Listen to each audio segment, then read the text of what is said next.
kerabatnya juga kan orang orang kesehatan ya. Itu suplemen itu dia pajang di display di depan. Ternyata pemeriksaan dari Balai POM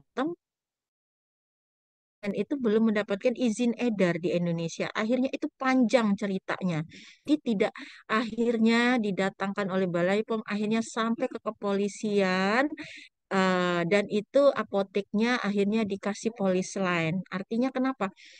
Ini kan sudah berdampak sangat luas ya. Kalau misalnya sudah dikasih polis lain begitu kan berdampak ke bisnisnya dia. Orang-orang kan masyarakat mau belanja jadi takut ya. Maksudnya andai kata misalnya apoteknya aktif kembali gitu. Mereka kan takut, wah ini apotek yang kemarin dikasih garis polisi nih gitu, ada masalah. Nah, itu mengembalikan artinya stigma masyarakat gitu. Nah, ini bisa berakibat juga kepada berjalannya bisnis ya. Nah, ini akhirnya panjang saya nggak tahu lagi ceritanya sampai di sidang karena menjual suplemen dari luar yang belum mendapatkan nomor izin edar. Seperti itu. Nah, ini ada penyelesaian tindak pidana, ada hak ingkar, rahasia kedokteran, dan rahasia kefarmasian. Kita lihat.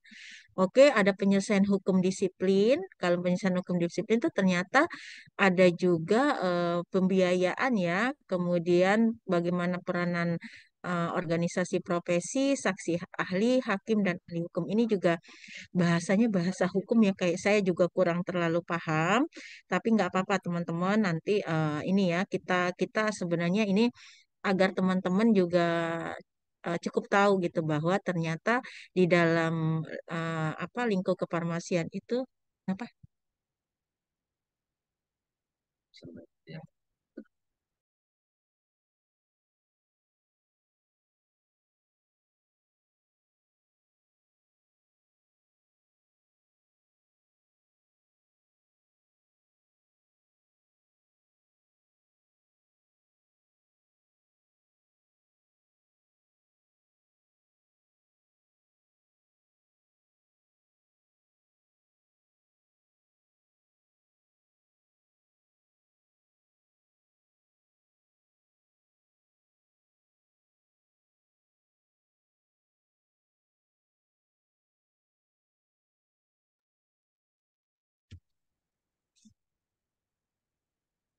Nah, ini kemudian ada malpraktek dan penyelesaiannya, itu ada penyelesaian dari standar profesi, kemudian dari standar praktis, dan dari standar operasional prosedur. Ya, oke. Sekarang kita akan melihat etika penelitian kesehatan. Teman-teman kan sebentar lagi akan melakukan ini ya, skripsi ya. Skripsi itu adalah penelitian di mana untuk ini ya, untuk tugas akhir dari sebuah tugas akhir untuk mahasiswa ya. Nah, dalam melakukan skripsi, melakukan penelitian, itu kita sebelum melakukan penelitian, kita harus mengajukan dulu yang namanya etik penelitian kesehatan. Sampai kita mendapatkan izin etik atau ethical clearance, baru itu sebuah penelitian itu bisa berjalan ya. Nah, kalau yang di D3 farmasi kami sudah menyarankan untuk agar ada surat izin etiknya, tapi mungkin karena D3 mungkin belum ini ya, belum belum terlalu diperlukan. Nah, tapi untuk S1 farmasi itu penelitian untuk tugas akhirnya itu seharusnya wajib mendapatkan izin etik penelitian. Nah, kalau dari universitas dari seperti teman-teman semua, teman-teman penelitiannya kan untuk ini ya, untuk tugas akhir itu di mana mengajukan etik penelitian kesehatannya. Nah, ada yang namanya eh, Komisi Etik Penelitian Kesehatan. Nah, Komisi Etik Penelitian Kesehatan ini ada banyak, ada di lembaga penelitian, ada di rumah sakit besar seperti RSCM, Fatmawati, atau di fakultas-fakultas. Nah, atau di universitas-universitas. Nah, kalau untuk IKIFA itu merujuknya ke Poltekkes ya. Di Poltekkes itu ada Komisi Etik Penelitian Kesehatan. Nah, sekarang kita lihat kenapa sih harus ada Komisi Etik Penelitian Kesehatan. Jadi di sini untuk mengawal penelitian kesehatan supaya peneliti mematuhi etik penelitian kesehatan. Kemudian semua penelitian kesehatan yang mengikut sertakan manusia sebagai subjek dan memampatkan hewan dilakukan dengan benar. Jadi penelitian kesehatan ini bukan hanya penelitian yang mengikut sertakan manusia sebagai subjek, tapi mengikut sertakan hewan juga sebagai subjek karena hewan merupakan bagian dari makhluk hidup. Kemudian banyak masalah yang menyangkut hak asasi manusia ya, agar tidak terjadi pelanggaran hak asasi. Nah, kita lihat cerita, aduh habis baterai lagi. Sebentar, saya cari colokan dulu ya. Bentar ya.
Jadi contoh kasus, jadi kenapa akhirnya dalam melakukan penelitian itu harus ada izin etiknya dulu. Jadi dulu pernah kejadian beberapa puluh tahun yang lalu, mungkin kalian juga belum belum lahir ya, saya juga belum lahir. Jadi ada studi tentang penyakit sipilis yang dilakukan antara tahun 1932 sampai 1972 di Alabama. Afrika ya, Afrika Amerika. Jadi di mana ini melibatkan 399 peserta sebagai subjek penelitian yang mereka itu merupakan rakyat miskin dan buta huruf. Nah, kemudian ada terjadi kasus pelanggaran etika di sini dalam penelitian. Jadi 399 peserta yang menjadi subjek penelitian ini tidak ada satupun dari mereka yang diberitahu kalau mereka itu menderita spilis. Yang pertama, yang kedua, tidak pernah satupun yang ditawari penyembuhan kecuali pengobatan sakit ringan. Mungkin kalau sakit ringan mungkin ya dikasih obat inilah ya, obat apa pusing atau flu gitu. Tapi tidak pernah satupun ditawari untuk penyembuhan. Padahal kan jelas-jelas 399 peserta ini adalah penderita sifilis. Nah, bahkan pada tahun 1943 penisilin antibiotik itu ditemukan, mereka tetap tidak diberi pengobatan. Padahal harusnya penisilin ini kan adalah sebagai obat ini ya, sebagai apa bisa salah satu alternatif pengobatan. Tapi mereka juga tidak di ini ya, tidak di apa dilakukan pengobatan. Nah, bahkan dihalang-halangi oleh peneliti. Jangan sampai subjek ini mendapatkan penisilin supaya penelitian bisa berjalan terus. Artinya penelitinya malah menghalangi karena dikhawatirkan kalau misalnya dikasih obat penisilin mereka sembuh, subjek penelitian mereka menjadi tidak masuk kriteria lagi, artinya di-exclude sehingga mempengaruhi jalannya penelitian mereka. Nah, ini kan sebenarnya apa ya? Melanggar hak asasi ya. Harusnya si subjek penelitiannya ini respondennya ini mendapatkan hak untuk diobati malah tidak diobati. Nah, ini karena tidak ada informed consent.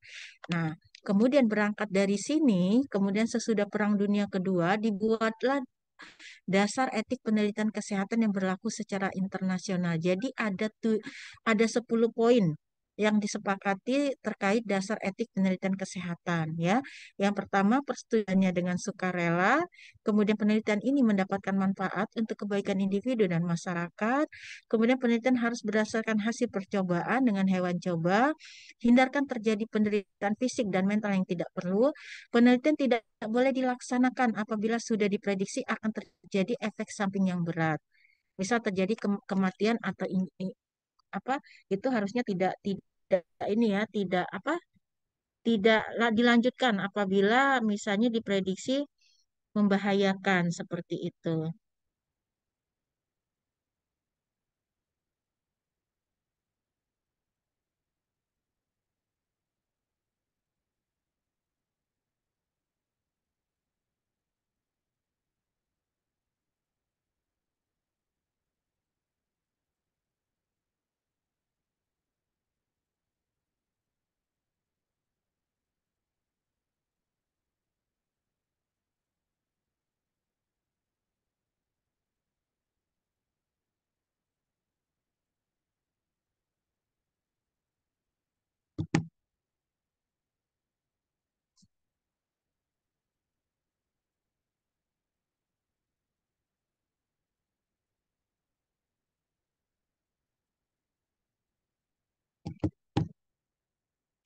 Nah, kemudian yang selanjutnya, poin yang keenam, resiko tidak boleh melampaui kewajaran untuk mencapai hasil penelitian.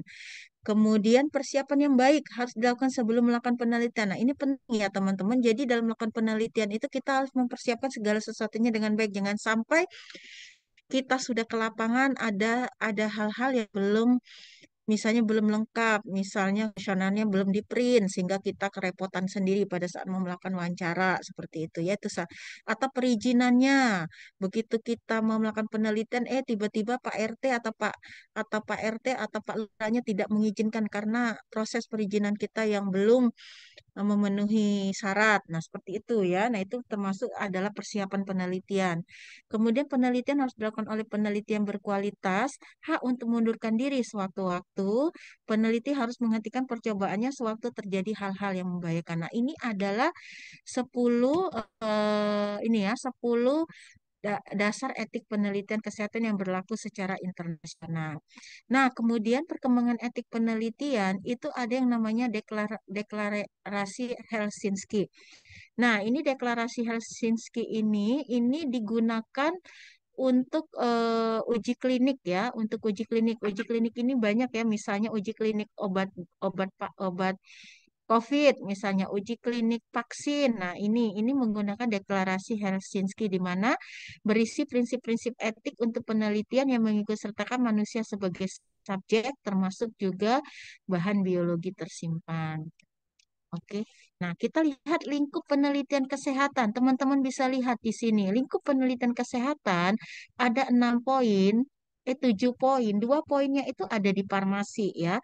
Ada di farmasi. Ada farmasetik. Farmasetik itu di dalamnya ada obat, vaksin, dan lain. Obat ini luas lagi. Ada obat tradisional, ada obat bahan baku, dan sebagainya. Kemudian alat kesehatan. Alat kesehatan ini banyak juga macamnya. Kemudian ada radiasi medik, prosedur bedah, catatan medik, sampel biologik, dan sosial dan psikolog. Nah, ini adalah lingkup penelitian kesehatan. Nah, di sini farmasinya kita bisa lihat ya, ternyata farmasi itu lumayan untuk lingkup penelitian kesehatannya lumayan luas. Oke, ini tinggal usah. Pelaksanaan prinsip dasar etik penelitian itu adalah prinsipnya menghargai martabat manusia, manfaat atau berbuat baik, keadilan. Iya, Mas?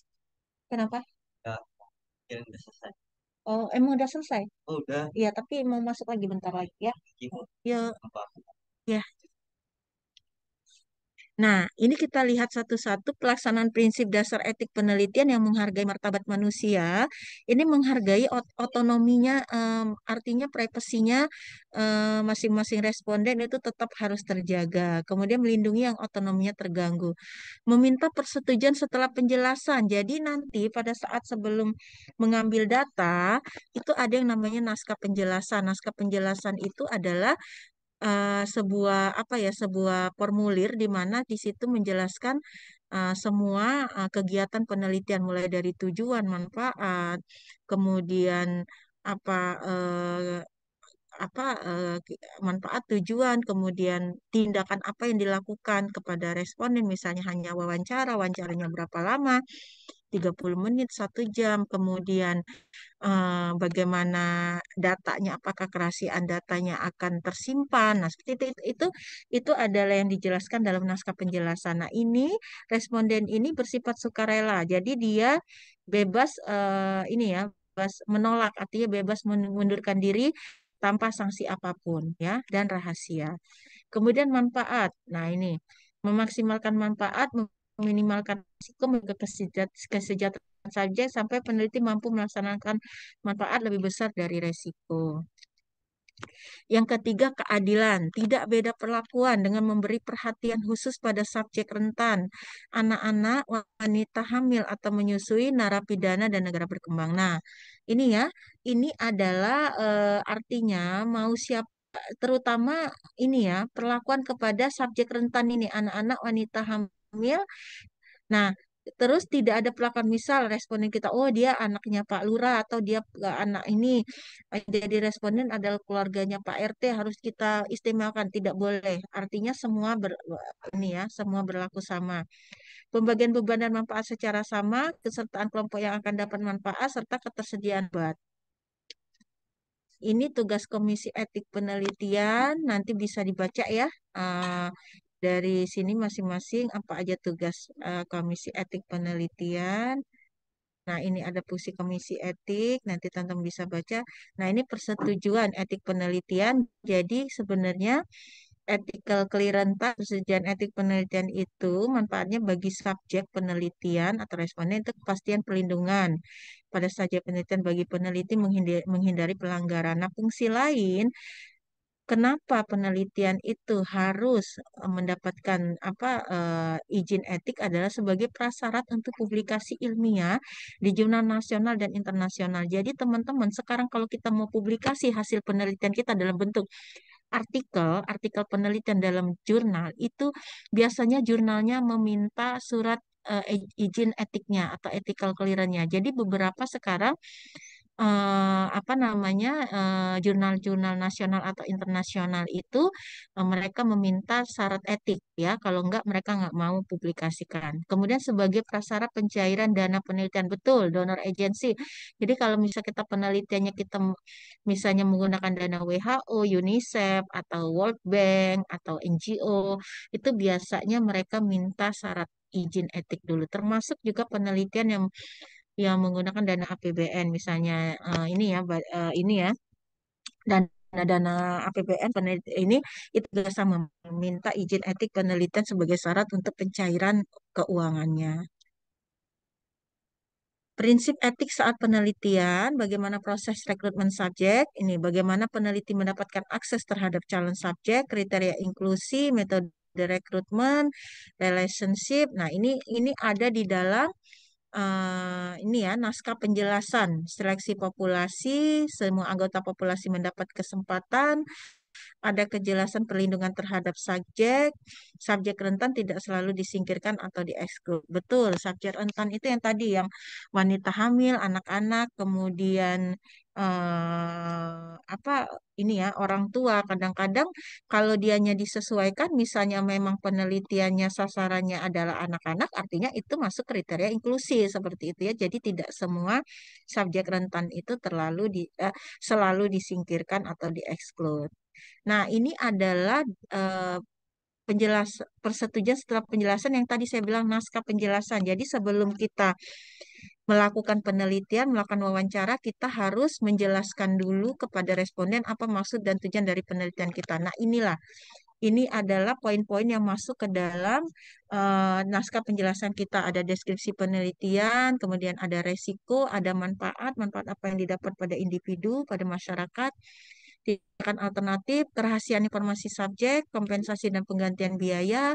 Kompensasi ini bisa berupa mungkin souvenir atau ada berupa souvenir atau misalnya berupa uang gitu ya. Kemudian ada penggantian trans kalau memang memang ada anggarannya. Kemudian kontak peneliti, kontak person yang bisa dihubungi, misalnya respondennya, terutama misalnya penelitian yang ambil darah, misalnya seperti itu ya. Nah, ambil darah, misalnya setelah diambil darahnya si subjeknya ngerasa ada apa demam atau apa, nah dia mau menghubungi siapa. Nah, harusnya itu ditampilkan kontak personnya, terutama ketua pelaksana penelitiannya. Kemudian keikutsertaannya sukarela, dapat mengundurkan diri sewaktu-waktu tanpa sanksi. Nah, ini adalah 8 elemen dasar persetujuan setelah penjelasan atau naskah penjelasan. Oke, saya coba sharekan ini ya, apa namanya, contoh naskah penjelasan sebentar.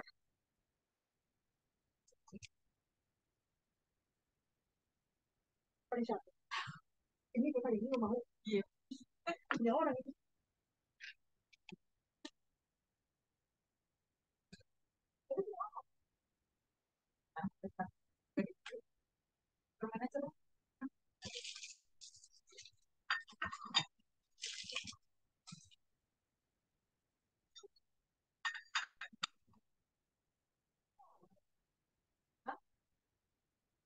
Ini tuh.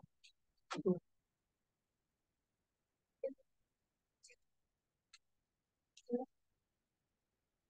Yang dari oh iya, benar masih ada. Apa?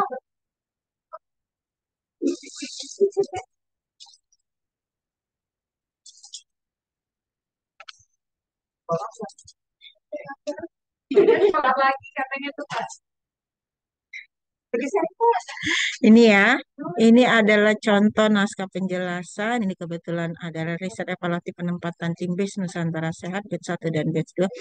Ini jadi berisi seperti ini, ada penjelasan dari latar belakangnya, kemudian tujuannya, kemudian perlakuan kepada respondennya apa, misalnya respondennya hanya diwawancara berapa lama, karena kenapa kita jadi pada dasarnya izin etik penelitian ini bukan hanya untuk penelitian yang apa artinya yang seperti pengambilan darah. Jadi penelitian yang hanya kita melakukan wawancara kepada responden itu juga butuh. Kenapa? Kita sudah mengganggu waktunya mereka. Misalnya mungkin pada saat kita datang mereka mungkin mau mengerjakan pekerjaan yang lain, kita jadi mengganggu waktu. Nah, itu termasuk adalah kita mengganggu waktunya mereka. Artinya itu kita harus minta izin dulu. Nah, makanya minta izin, kita baca dulu.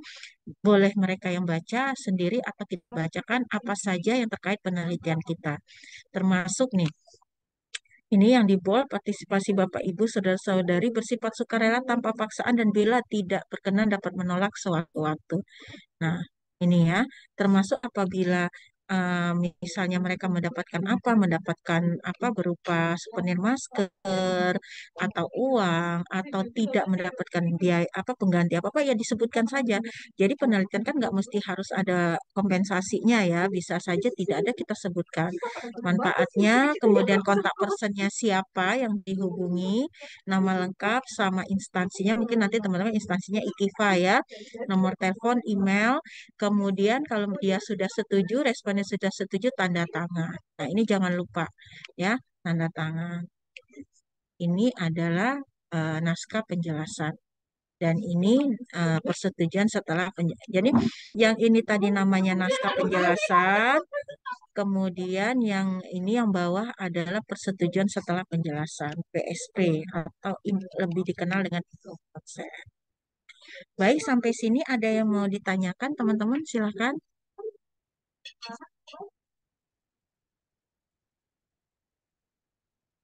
Kita hari ini absen 2 kali ya Mbak ya, Mbak Roida. Sudah dibuka belum absennya?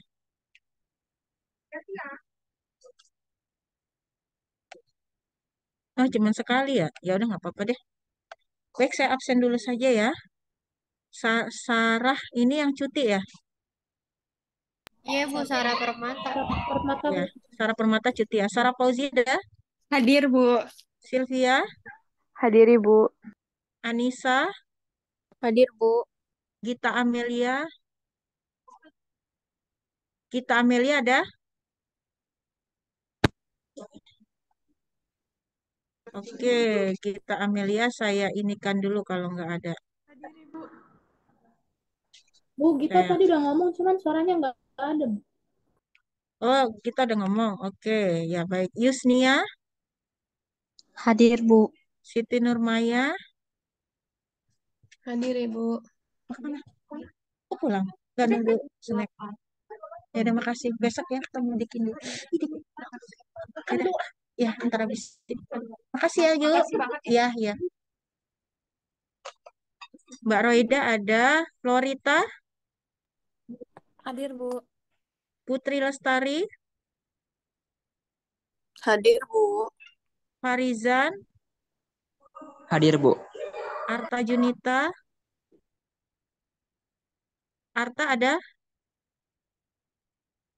Ayo, yang nggak nyaut ini. Baik, Azahira, Hadir Bu. Sabila, Hadir Ibu. Ananda Maharani, Hadir Ibu. Siti Fatima, Hadir Bu.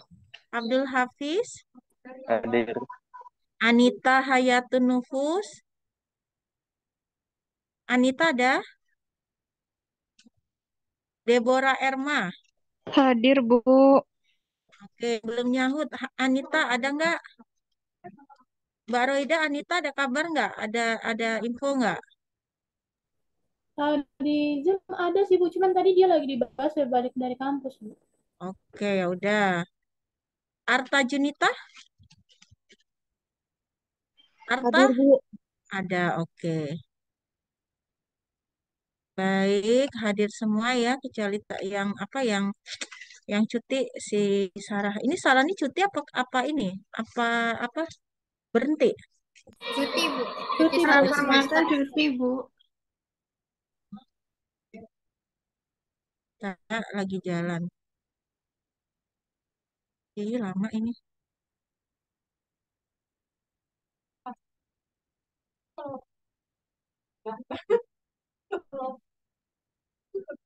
Baik, hadir semua.